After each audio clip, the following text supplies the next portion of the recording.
Giving your best to God shows where your heart is at. Are you giving your best to God? So often we get tied up in this idea of tithing, and sometimes what even qualifies as what you should give. Time, talent, is it only money that counts, or can it be anything else? How much is required that you should give, whether it's a commandment or not, and so many other arguments and confusing ideas around it that we overlook the obvious about it all.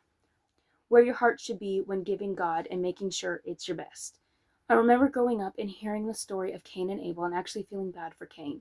With a young mind, I always thought that it was mean of God to reject his gift and only take Abel's, and even fussing at him about him getting upset, because who wouldn't get upset about that?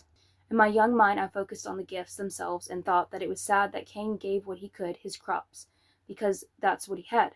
I assumed it was the wrong offering that God wasn't accepting of, and in a small part it was, but not in the way I assumed. I didn't know the logistics behind offerings, but now, being through the Bible a time or two, I've come to realize that no, it wasn't the fact that Cain was offering his crops and not an animal that God was rejecting. And it wasn't that Cain was offering his best either that God rejected. No, that was Abel, and the very reason God was pleased with him. Abel didn't just give God anything he had, but took the time and intention to give God his best, while Cain didn't. In fact, Cain did what I presume many of us do, some of what he had. The part that we can spare out of what we have is what we choose to give, whether it's our time, money, attention, or whatever else. He gave God what was to spare instead of giving him the first and the best, instead of making the intentional effort to put God first, and that's why God rejected his gift. It wasn't about the amount he gave, it wasn't about the type of offering, but the heart behind it. The checking off a box to say that he did it, so he could move on to the next part of his day. How often do we do that?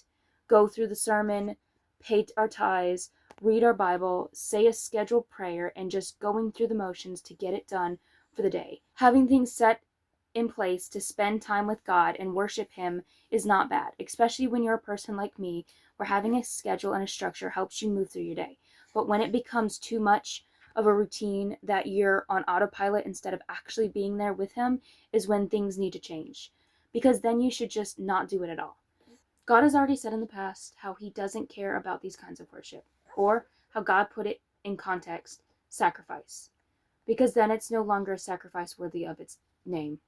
It's just something done in vain so that you can feel like you're doing your part when you really aren't anymore.